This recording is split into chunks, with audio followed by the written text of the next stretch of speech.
آج ہم نے جس مسئلے کو ڈسکس کرنا ہے وہ ہے حالت مرض میں طلاق اور اس کے احکامات. یعنی بیوی جو ہے وہ اپنے شوہر کی وراثت سے محروم ہوگی کہ نہیں. کیونکہ اس میں ایک بیڈ انٹینشن یہ ہو سکتی ہے کہ جاتے جاتے اپنی بیوی کو وراثت سے محروم کرنے کے لیے وہ کیا کرے، طلاق دے جائے. لیکن یہ جو تیسری بات آپ کہہ رہے ہیں نا کہ جی یہ شوہر کا حق ہے کہ وہ بیوی کو کیا کرے، طلاق کا حق تفویض کر دے. جب اس کا حق ہے تو وہ آگے اس کو ٹرانسفر کر سکتا ہے. یہ عقلی انداز سے اس کو دیکھا گیا. شوہر اپنا حق استمتاع بھی ٹرانسفر کر دے، پھر کسی اور مرد کو کہے تم اس سے فائدہ اٹھا لو. نہیں، پھر آپ وہاں کیوں فرق کر رہے ہیں؟ اللہ نے حقوق دیے ہیں، اس خاص پرسن کو دیے ہیں. وہ حقوق اس خاص پرسن کے لیے ثابت ہوتے ہیں، کسی اور کے لیے ثابت نہیں ہوتے. اور اگر عورت کیا کرے، اس کو لوٹا دے، یعنی جو حق اس کو دیا گیا تھا وہی حق وہ واپس کیا کرے، لوٹا دے، تو اس سے وہ ٹھیک ہے، اس کا وہ حق کیا ہو جائے گا، ختم ہو جائے گا. کہ شوہر اپنی بیوی سے کہے کہ میں نے تو اس سے نکاح کیا اس شرط کے اوپر کہ تیرا معاملہ تیرے ہاتھ میں ہوگا، جب تو چاہے اپنے آپ کو طلاق دے دے، تو وہ کہتے ہیں اس سے تفویض ثابت نہیں ہوگی.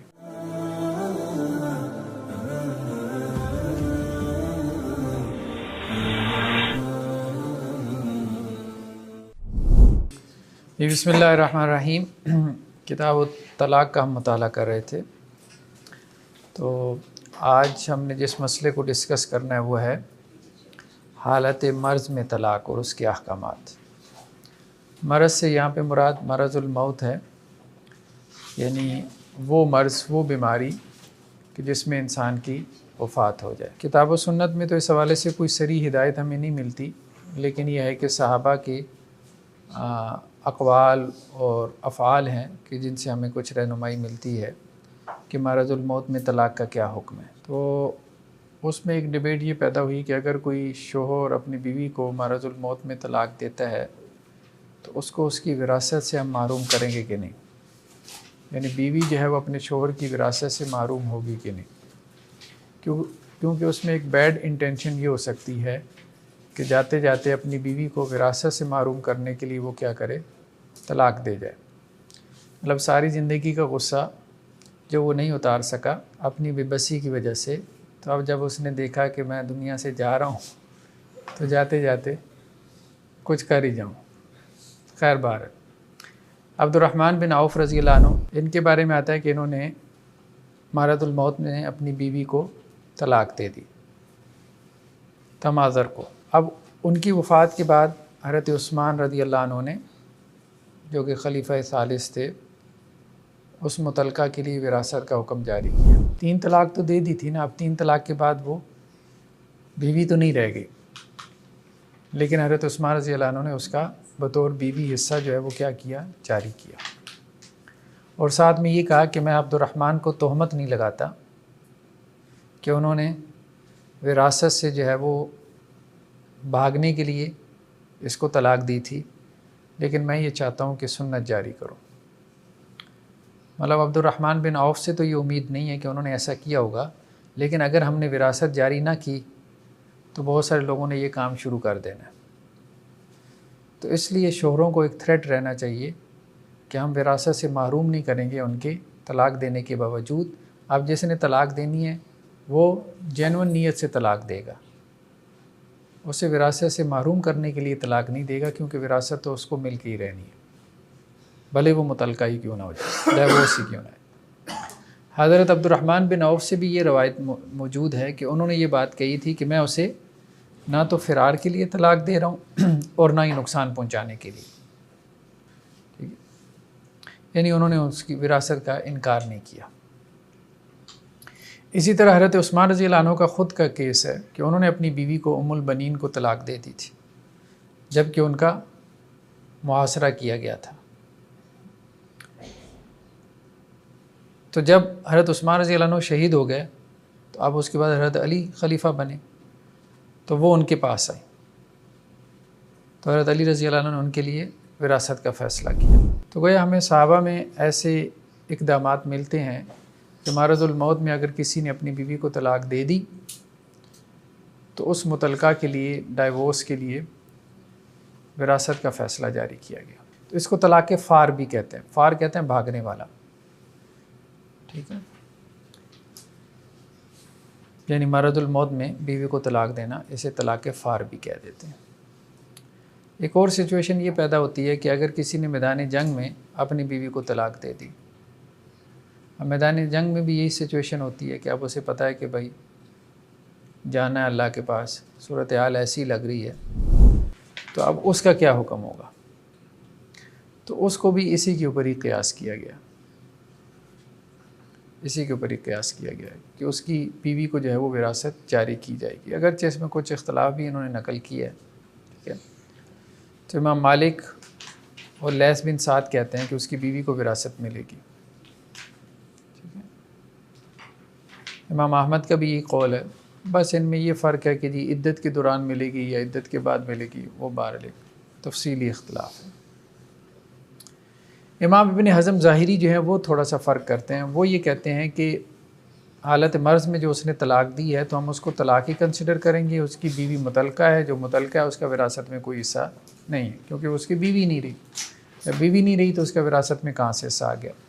تو ابن حزم ظاہری علیہ الرحمہ نے اس کو ظاہر پہ جاری کیا، لیکن باقی فقہا نے اس کو ظاہر پہ جاری نہیں کیا، ٹھیک ہے، اس کی انٹینشن کا اعتبار کیا۔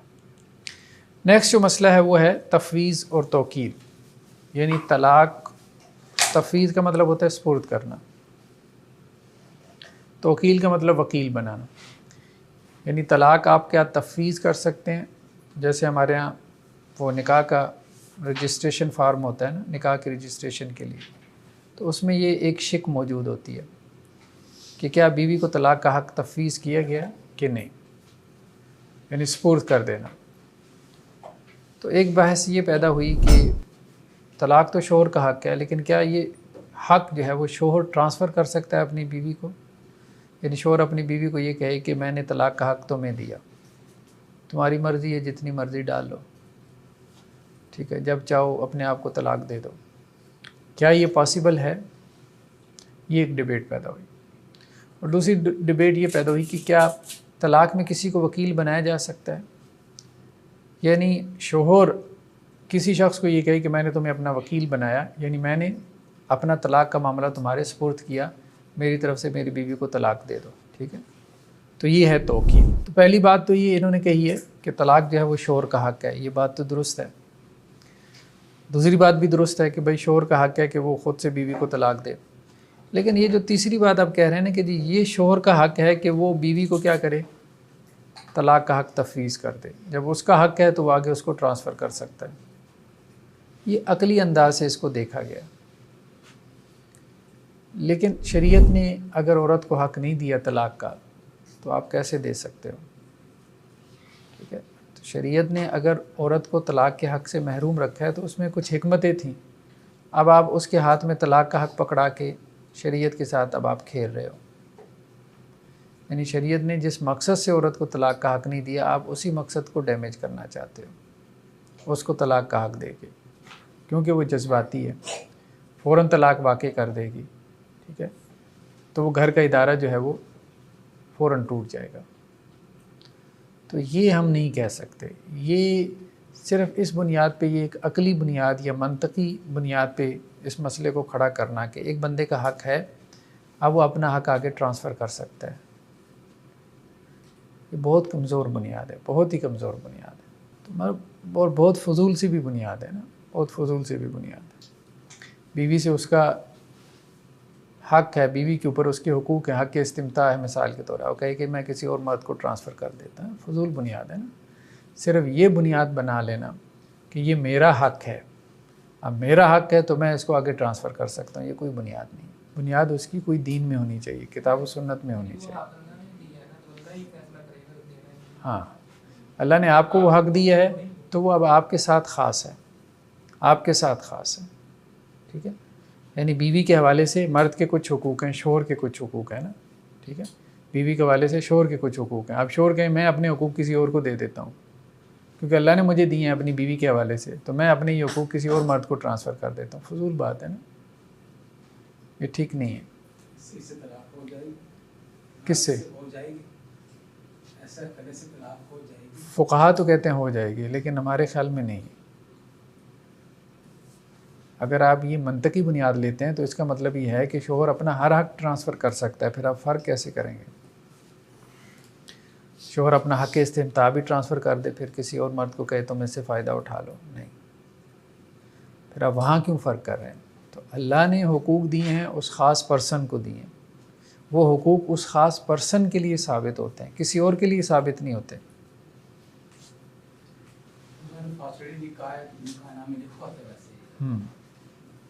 وہ ہمارے اب دیکھیں باتیں تو بہت ساری وہ اب لکھی گئی ہیں نا۔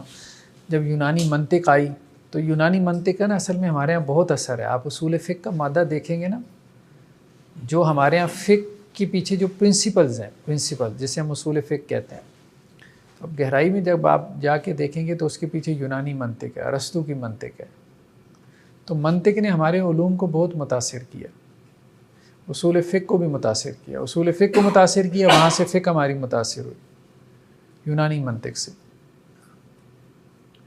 تو اصول فقہ کی تو کتابیں بھری پڑی ہیں منطقی مباحث سے، اس کو تھوڑا سا جو ہے نا وہ سائڈ پہ کرنا چاہیے، اتنا زیادہ ان چیزوں کو اہمیت نہیں دینی چاہیے۔ جہاں معقول بات ہے ٹھیک ہے، دین اسلام جو ہے وہ عقل کا انکار نہیں کرتا، لیکن عقل کو اتنی اہمیت بھی نہیں دیتا کہ ہم شریعہ کے جو آبجیکٹیوز ہیں ان کو ہم مسخ کر دیں صرف ایک عقلی اور منطقی پوزیشن لے کر، یہ ٹھیک معلوم نہیں ہوتا۔ خیر بہرحال اب بنیاد یہی ہے کہ چونکہ اس کا حق ہے تو وہ آگے اس کو کیا کر سکتا ہے، تفویض کر سکتا ہے۔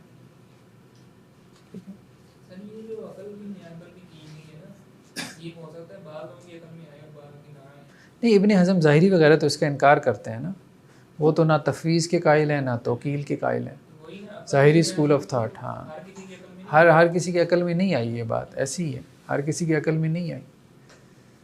تو انہوں نے تو بہت سخت پوزیشن لے لی، انہوں نے کہا بھائی یہ کیا بات ہوئی، یہی کہا ہے نا ابن حزم ظاہری نے، قال ابن حزم ظاہری یہاں سے ہے، لأن اللہ تعالیٰ جعل الطلاق للرجال لا للنساء، بس بات ہی ختم ہو گئی۔ اللہ نے طلاق کا حق مردوں کو دیا، عورتوں کو دیا ہی نہیں ہے۔ جب اللہ نے مردوں کو دیا ہے تو مرد کون ہوتے ہیں؟ وہ کہیں کہ جی اللہ نے ہمیں دیا تو ہم عورتوں کو دے دیں، تو اللہ نے عورتوں کو پہلے ہی کیوں نہیں دے دیا؟ تو یہ تو ایسی ہے نا جیسے اللہ نے عورتوں کو خلا کا حق دیا ہے، تو اب عورت کہے گی جی میں نے خلا کا حق مرد کو دیا، مطلب یہی کھیل تماشا چلتا رہے۔ تو وہ جو اللہ نے حقوق کی تقسیم کی تھی، یہ مرد کے ہیں یہ عورت کے ہیں، وہ آپس میں ایک دوسرے کو تقسیم کرتے رہیں، وہ سارا جو اللہ نے ایک توازن قائم کیا تھا آپ اس کو بگاڑ دیں گے، حقوق و فرائض کا جو آپ کے سوشل سیٹ اپ میں تھا۔ تو اللہ نے جب کچھ کام کیا تو کچھ اللہ کی اس میں حکمت تھی۔ اصل میں اس حکمت کو سمجھنے کی بات ہے، جو اصل اتھارٹی کو کہ کس کو دینے ہیں کس کو نہیں، لوگوں کو حکمت کا نہیں پتہ ہونے کی وجہ سے وہ اس طرح کی اپنی لائن دینا شروع کر دیں۔ اس کے کنٹراسٹ میں فقہا جو ہے ان کا کیا رسپانس ہے، ان کی کیا دلیل ہے اس کے رسپانس میں؟ یہ جو ہے وہ تو حقوق کی تقسیم جو کی ہے اس کے خلاف، وہ اصل میں نا اس کے قانون، کیونکہ فقہ کا نا اصل میں کیا ہے، فقیہ کا ذہن ہوتا ہے قانونی، ٹھیک ہے، ہاں وہ حکیم بعد میں ہوتا ہے، پہلے وہ ایک قانون دان ہوتا ہے، ٹھیک ہے۔ تو قانونی ذہن جو ہے وہ لاجک کے اوپر چلتا ہے، منطق کے اوپر چلتا ہے، ٹھیک ہے۔ تو منطق اور لاجک اور یہ چیزیں وہ بنیاد بنائیں تو وہ تو بنیاد بنتی ہے بھئی ایک بندے کا حق ہے آپ اگلے کو ٹرانسفر کر دیں۔ تفویض کی کیا ہے، اختیاری نفس اب اس میں کچھ دلائل سے انہوں نے استدلال بھی کیا، اس کو بھی ہم دیکھتے ہیں۔ امرک بیدک، تیرا معاملہ تیرے ہاتھ میں، طلقی نفسک ان شئت، اپنے آپ کو طلاق دے دے اگر چاہے تو۔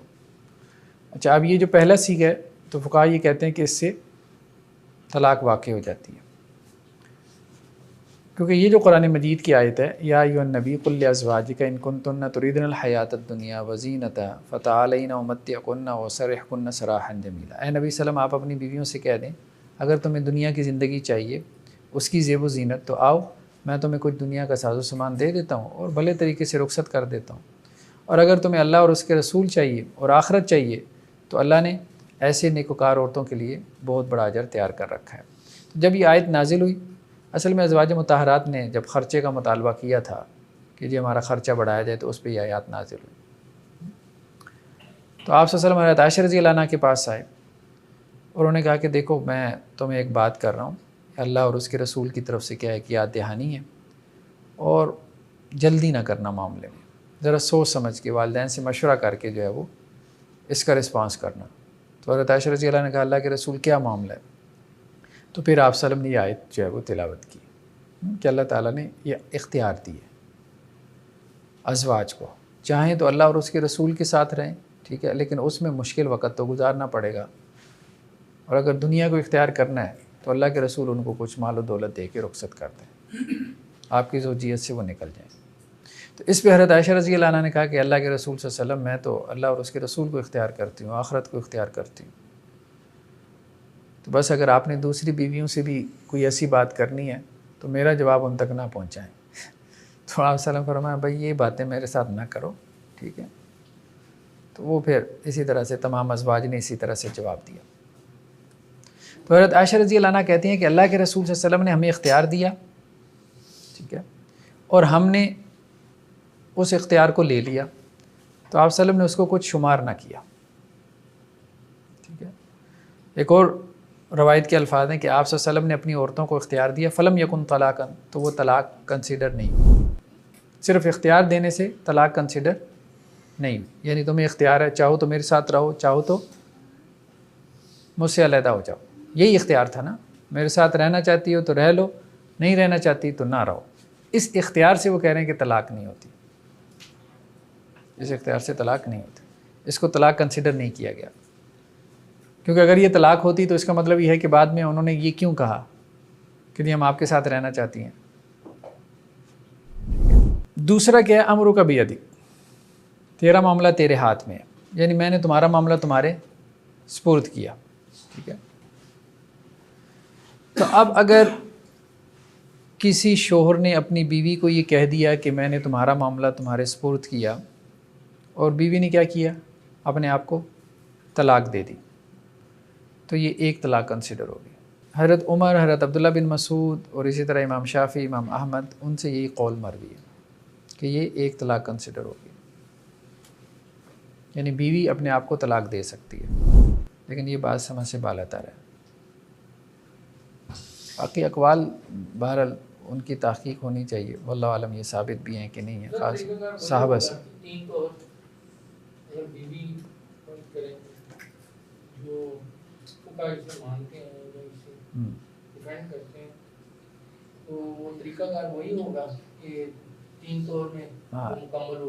ہاں ایسے ہی ہے، ایک طلاق وہ کہتے ہیں نا، ایک طلاق کا حق ہوگا اس سے۔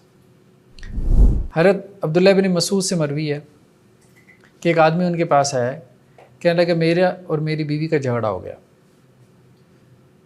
تو مجھے میری بیوی کہنے لگی کہ تیرے پاس جو اختیار ہے نا، میرے پاس ہوتا تو میں تمہیں بتاتی۔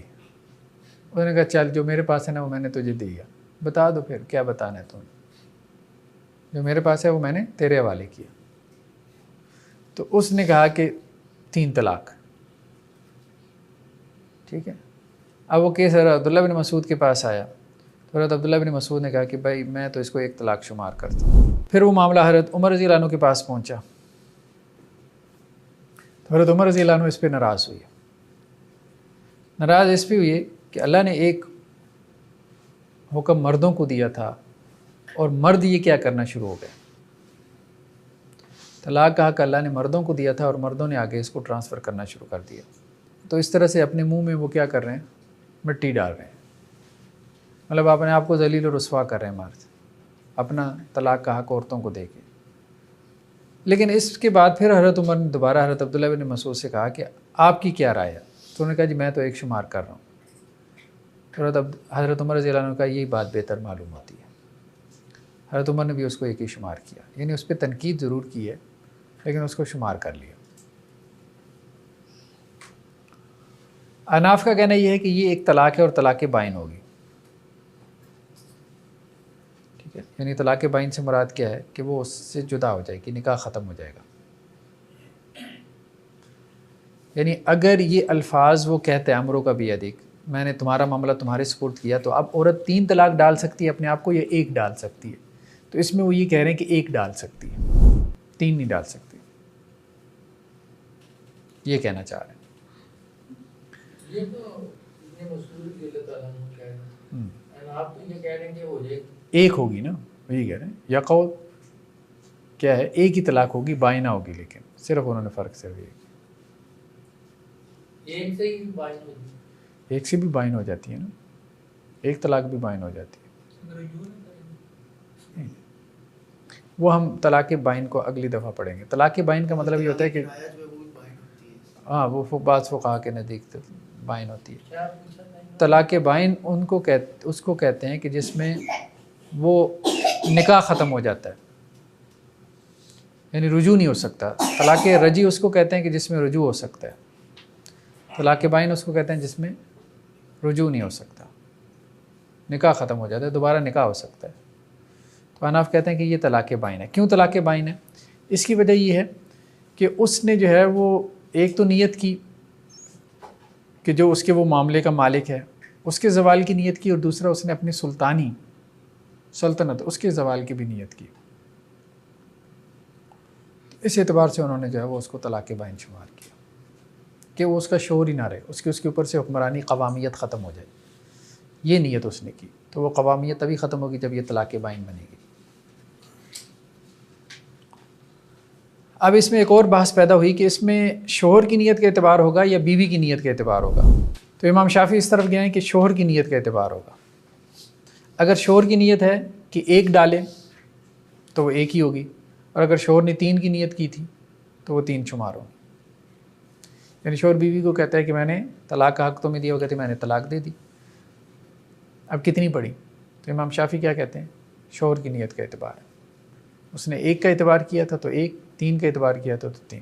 جبکہ باقی فقہا کا کہنا یہ ہے کہ وہ عورت کی نیت کا اعتبار ہوگا، اگر اس نے 1 کی نیت کی تو 1 طلاق ہوگی، اور اگر 1 سے زیادہ کی نیت کی تو 1 سے زیادہ ہو جائیں گی۔ ایک اور بات یہ پیدا ہوئی کہ اگر اس نے یہ کہا کہ میں نے تمہیں طلاق کا حق دیا تو یہ صرف اسی مجلس کے ساتھ خاص ہے یا جب چاہے وہ طلاق اپنے آپ کو دے سکتی ہے؟ تو ابن قدامہ یہ حنبلی اسکول آف تھاٹ سے ہیں، وہ یہ کہتے ہیں کہ اگر اس نے ایک دفعہ اس کو کہہ دیا نا کہ میں نے طلاق کا حق تجھے دیا، تو اب زندگی بھر کے لیے اس کے پاس ہے، بیوی کے پاس ہے، جب چاہے اپنے آپ کو طلاق واقع کر لے۔ جی ہاں، یہ بھی ایک بحث پیدا ہوئی، واپس بھی نہیں لے سکتا، عجیب حق ہے جو دے کے واپس بھی نہیں لے سکتا۔ ہاں دے سکتا ہے، واپس نہیں لے سکتا، وہ آگے دیکھتے ہیں۔ حضرت علی رضی اللہ عنہ سے روایت ہے، وہ مطلب ان سے یہ موقف مروی ہے، وہ جو ہے اس کی مجلس کے ساتھ قید نہیں ہے، ٹھیک ہے، مقید نہیں ہے نا، وہ ہمیشہ کے لیے وہ ہوگا۔ امام مالک، امام شافعی اور اناف کی رائے کیا ہے کہ اسی مجلس کے ساتھ خاص ہے وہ حق، جو حق طلاق تفویض کیا گیا ہے اس مجلس کے ساتھ خاص ہے۔ اس مجلس میں اگر وہ بیوی اپنے آپ کو طلاق ڈال دے تو طلاق ہو جائے گی، اگر اس مجلس میں نہیں ڈالے گی تو پھر کیا ہوگا؟ اب دیکھیں نا، یہ سارے اختلافات ظاہر کر رہے ہیں کہ پیچھے کوئی نص نہیں ہے، نص نہیں ہے، اس لیے لمبے چوڑے اختلافات ہو گئے۔ صحابہ کے اقوال بھی ظاہری بات ہے منصوص تو نہیں ہے نا، صحابہ کا قول نص تو نہیں ہے ہمارے لیے۔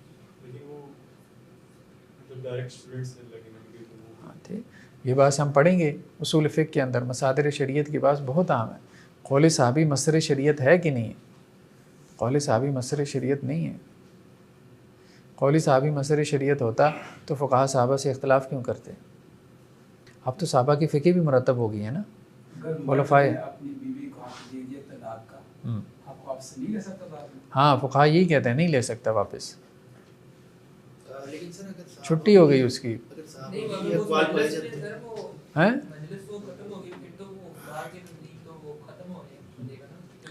ہاں وہ ایک اور بحث ہے، وہ اور بحث ہے، وہ ابھی ہم آگے چل رہے ہیں نا، پوری بحث پڑھتے ہیں۔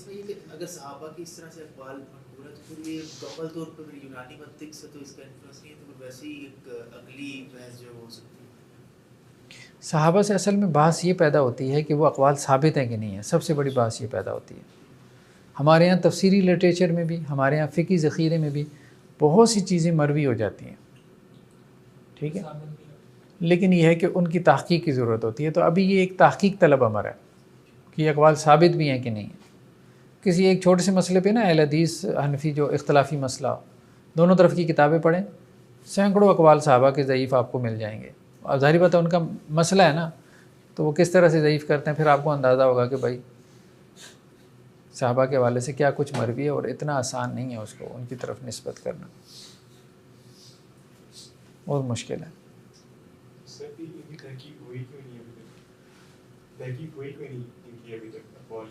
نہیں ہوئی بھی ہے، ایسا بھی نہیں ہے کہ نہیں ہوئی ہے، ہاں، جو مصنف ابن ابی شیبہ ہے، یا اسی طرح سے مصنف عبدالرزاق ہے، یہ بڑے ذخائر ہیں صحابہ کے اقوال کے، صحابہ کے فتاویٰ کے۔ تو ان کی تحقیقات آ رہی ہیں مارکیٹ میں، آ رہی ہیں۔ بہت سارے مقابلے میں کہ لوگ اپنے مطلب کے لیے یہ ضعیف چیزیں جو ہے نا لوگوں کو بتا دیتے ہیں۔ نہیں وہ نہیں، اصل مسئلہ یہ ہے، جو اصولی بات ہے نا اس کو سمجھنے کی کوشش کریں۔ اصولی بات یہ ہے کہ ہمارے لیے جو بائنڈنگ ہے، جو حجت ہے، وہ کتاب اللہ اور سنت رسول ہے بس، اور کوئی چیز ہمارے لیے بائنڈنگ نہیں، صحابہ کے اقوال بھی نہیں۔ ہاں، تیسری چیز جو بائنڈنگ ہو سکتی ہے وہ اجماع ہے، امت کا اجماع، ٹھیک ہے۔ اور اجماع ہمارے ہاں اب یہ بھی فقہ کا ایک بڑا مسئلہ ہے، ہر فقہ اسکول آف تھاٹ جو ہے 2 صحابہ کے اقوال مل جائیں جی اس پہ صحابہ کا اجماع ہے، صحیح بات ہے، 2 صحابہ کا قول مل جائے اس پہ صحابہ کا اجماع ہے، بھئی کیسے اس صحابہ کا اجماع ہو گیا، ٹھیک ہے، اور جی مخالف قول موجود نہیں ہے۔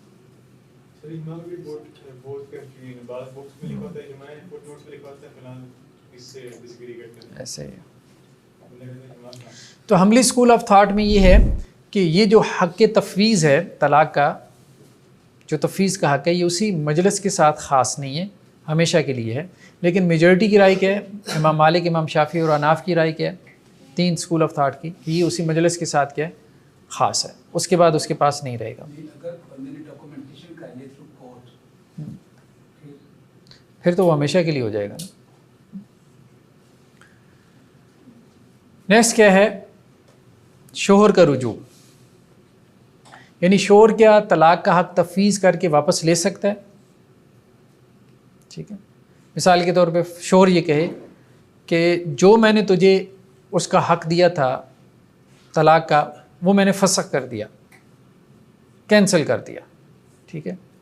تو اس میں یہ کہتے ہیں کہ جی عطا، مجاہد، امام شافعی، امام نخعی، امام اوزاعی، امام اسحاق، اب جن کو کوئی فالو نہیں کرتا، ان کا قول تو یہ ہے کہ وہ ایسا کر سکتا ہے، طلاق کا حق تفویض کر کے کیا کر سکتا ہے، واپس لے سکتا ہے، اسی نے دیا واپس بھی لے سکتا ہے، حق اس کا تھا نا تو اس نے ٹرانسفر کیا ہے، اتھارٹی اس کی تھی تو وہ اپنی اتھارٹی اگر اس کو دے سکتا ہے، ٹرانسفر کر سکتا ہے، تو وہ اتھارٹی واپس بھی لے سکتا ہے۔ امام زہری، امام مالک اور احناف کا کہنا یہ ہے کہ نہیں، اگر اس نے حق دے دیا لیس لہ رجوع لأنہ ملک ذلک، وہ کہتے ہیں بھئی تملیک ہوئی ہے، تملیک، اس نے اس حق کا اس کو مالک بنایا، تو جس کو مالک بنا دیا، اونر بنا دیا، تو اب وہ واپس دے گا تو ہوگا نا، اب تو نہیں نا لے سکتا، اب اس کا مطلب ہے واپس لینے کا مطلب چھیننا ہے، چھین تو سکتا نہیں ہے، ہاں کیونکہ وہ مالک بن گئی ہے نا، تملیک ہوئی ہے جی۔ اور اگر عورت کیا کرے، اس کو لوٹا دے، یعنی جو حق اس کو دیا گیا تھا وہی حق وہ واپس کیا کرے، لوٹا دے، تو اس سے وہ ٹھیک ہے، اس کا وہ حق کیا ہو جائے گا، ختم ہو جائے گا۔ جیسے کسی کو آپ نے وکیل بنایا اور وہ کہتا ہے جی میں وکیل نہیں بنتا، اور ٹھیک ہے، وہ اب آپ کا وکیل نہیں رہے گا، تو یہ وہی معاملہ۔ نیکسٹ کیا ہے، توکیل، کسی کو اپنا وکیل بنانا۔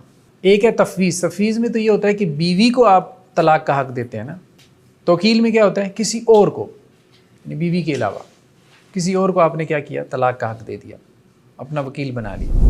تو اصحاب ابی حنیفہ یعنی اناف کا کہنا یہ ہے کہ یہ بھی مجلس کے ساتھ مقید ہے، ٹھیک ہے، یعنی یہ عام طور پر یہ حکم جاری نہیں ہوگا، اسی مجلس کے ساتھ جس مجلس میں اس نے اس کو وکیل بنایا۔ لیکن حملی اسکول آف تھاٹ میں کیا ہے کہ توکیل کیا ہے، مطلق ہوتی ہے، یعنی ہمیشہ کے لیے اس کا وکیل بن جاتا ہے، جب چاہے اس کو طلاق جاری کر دے، ابھی کر دے، بعد میں کر دے۔ کس سے کیا؟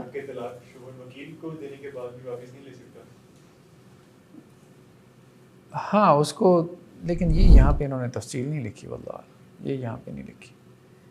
توکیل میں تفویض میں فرق کرتے ہیں، تفویض کو وہ تملیک بناتے ہیں، ٹھیک ہے، تفویض کو وہ کہتے ہیں تملیک ہے، تملیک، آپ نے مالک بنا دیا نا اس کو، تو جب وہ مالک بن گیا تو اب وہ واپس آپ کو دے گا تو پھر ہے۔ توکیل میں تو آپ نے ایک چیز اگلے کے سپرد کی نا، توکیل میں تو سپرد کی، لیکن یہاں پہ انہوں نے کوئی تفصیل نہیں دی۔ ہاں ایک چیز کی انہوں نے تفصیل دی ہے کہ تفویض جو ہے نا اس کی مختلف صورتیں ہیں، بعض صورتوں میں تفویض ہو جاتی ہے اور بعد میں تفویض نہیں ہوتی، ٹھیک ہے۔ اب احناف یہ کہتے ہیں کہ تفویض اس وقت ہوگی جب کہ یہ بیوی کی طرف سے ہو. مثال کے طور پہ عورت جو ہے وہ شوہر سے کہے میں نے اپنے آپ کو تمہارے نکاح میں دیا اس شرط کے اوپر کہ میرا معاملہ میرے ہاتھ میں ہوگا، جب چاہوں میں اپنے آپ کو طلاق دے دوں. تو اب شوہر کیا کہے کہ میں نے قبول کیا. وہ کہتے ہیں جی اس سے جو ہے وہ نکاح بھی ہو جائے گا اور تفویض بھی ہو جائے گی، اور عورت کو یہ حق مل جائے گا کہ جب چاہے اپنے آپ کو طلاق دے دے. لیکن اگر وہ یہ کہتے ہیں کہ جی اگر یہ تفویض جو ہے وہ شوہر کی طرف سے ہو، کہ شوہر اپنی بیوی سے کہے کہ میں نے تجھ سے نکاح کیا اس شرط کے اوپر کہ تیرا معاملہ تیرے ہاتھ میں ہوگا، جب تو چاہے اپنے آپ کو طلاق دے دے، تو وہ کہتے ہیں اس سے تفویض ثابت نہیں ہوگی. تو ان دونوں کیسز کو وہ علیحدہ علیحدہ قرار دیتے ہیں. ٹھیک ہے. پہلے کیس میں کیا ہے، تفویض اس لیے ثابت ہوتی ہے کہ نکاح پہلے ہوتا ہے پھر اس کے بعد تفویض ہوتی ہے. دوسرے کیس میں کیا ہے کہ تفویض پہلے یا نکاح بعد میں ہوا ہے، نکاح کے بعد وہ تفویض کا حقدار بنتا ہے نا، نکاح کے بعد تفویض کا حقدار بنتا ہے. پہلے نکاح ثابت ہوگا تو پھر تفویض کا حقدار بنے گا.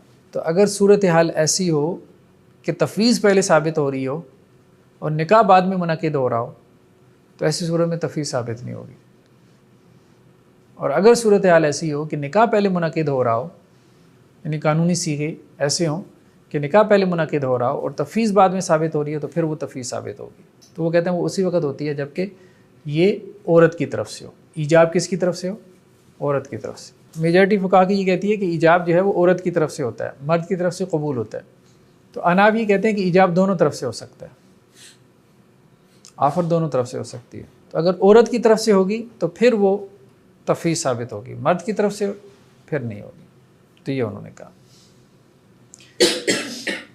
چلیں جی میرے خیال میں آج اتنا ہی کافی ہے.